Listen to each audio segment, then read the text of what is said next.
it's freeing. It's just freeing. The costumes and the makeup and the, you know, it's like every actor when you know, you can improv something, you do stuff when you're on stage, and then you put the tweed coat on, you know, or you wear the shawl or the scarf or the hat, you know, and it just like adds that little oomph. Things change. What do you want? Ah, the direct approach. I admire that in a man with a mask.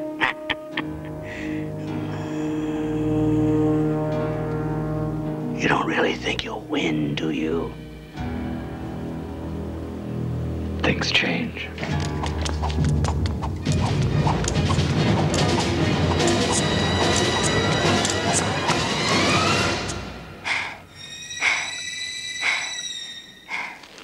Meow. When people talk about Tim Burton's films, sometimes as a sort of criticism, they say, well, you know, they're not narrative, they haven't got proper stories, they're not proper storytelling, they don't make sense. And I think the key to his filmmaking is that it's expressionist rather than narrative-driven. It's to do with the images. The meaning is in the look. The meaning is on the screen. And, you know, he once described to me the way in which he can see a film 20 times, and he can't remember the story, but he can tell you exactly what the image of the film is, what the look of the film is. And I think that's the key to his cinema. I don't consider myself a really great, proficient filmmaker. You know, I'm not as I've read in many reviews, I'm not a great storyteller. The scripts are, and that was like a constant in every review. That can't, you know, scripts are terrible, blah blah blah blah. They can't tell a story, da da da da. They look good, you know, which I always found was a strange comment to make, because nothing just looks good. But whatever.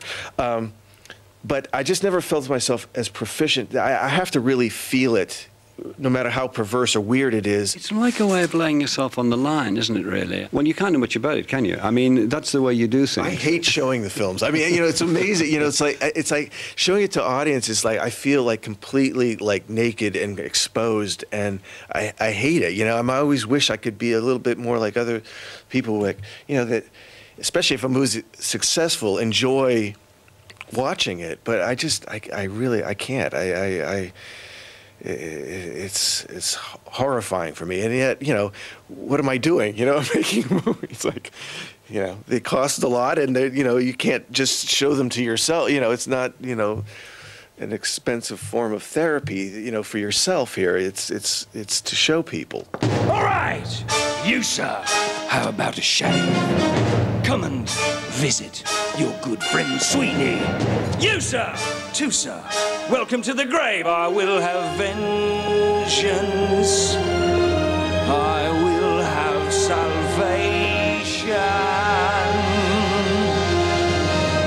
Who sir? You, sir? No one's in the chair. Come on, come on. Sweeney's waiting. I want you, bleeders. You, sir?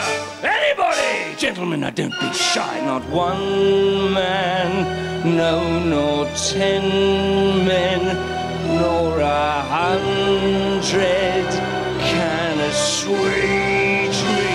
He approached me, it must be 20 years ago, about doing a movie of Sweeney Todd, because he loved it. And when you have a talented artist who loves a piece of yours and wants to work on it, you know, it's only a gift. But then I never heard from him again. We had one meeting, and that was the end of it. And then it came up again, you know, 20 years later. He gave me this CD, and he said, you know, it was a CD of Sweeney Todd, like, you know, the Broadway, you know, like Angela Lansbury stuff, and, you know, 6 years ago, gave it to me. He said, you know, give it a listen, you know, see what you think. And I kind of listened to it and thought, yeah, that's, you know, it's nice, it's weird, strange, but didn't really give it much thought. And then, you know, a couple of, what is it, a year or two ago, get the call, you know, says, what do you think? You think you might be able to sing? Speak to me, friend. Whisper, I'll listen. I know, you've been locked out of sight all these years, like me, my friend. Well, I've come home to find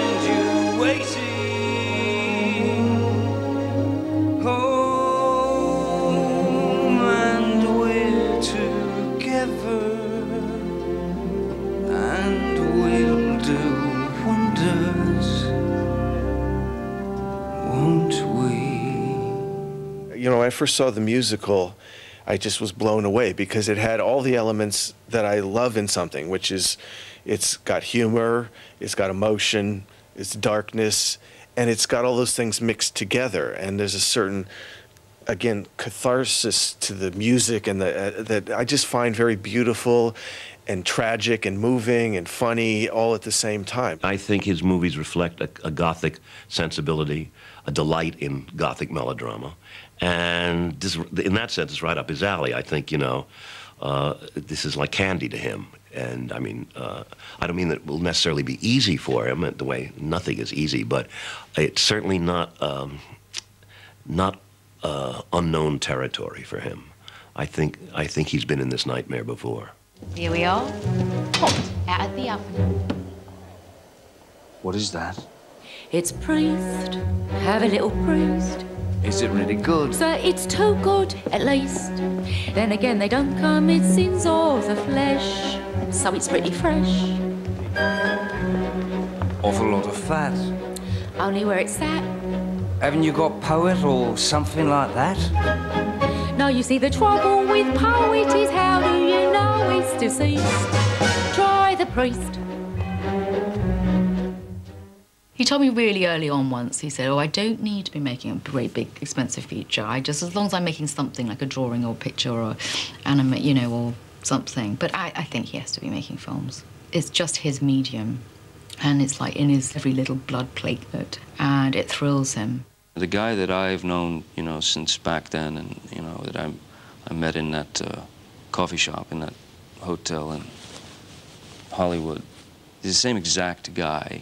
No changes whatsoever, other than since the birth of his son, Billy, you know, and being with Helena, and then another baby on the way and all, he is now capable of real, yeah, joy.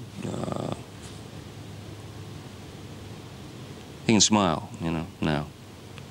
Smiles were hard to come by years ago, you know. Now you're a public figure. People tap your arm on the street and say, really like Edward Scissorhands, really love Batman. Do you find that gets in the way of leading the life that you used to lead? It's pretty low-key, you know? It's not like, you know, Heat magazine every week kind of deal, you know? I mean, I'm quite lucky that it's just people that want to say something nice, usually. I mean, you rarely get the, you know, vegetable thrown at you, get off the streets kind of a thing, so it's always usually pretty nice. And also, I've always had this gift, gift or curse, of people leaving me alone. Something about me, I don't know, if I look like a crazy person on the street where they just kind of want to bypass you or something, and maybe we should just leave this person alone. Maybe that's because I talk to myself. I've learned that if you talk to yourself on the street, people cut you a wide path. Like you're in The Shining and you're having that imaginary argument with somebody, you know. That does it. Helps. Thank you very much. Oh, it's really a pleasure to talk to you. Thank you.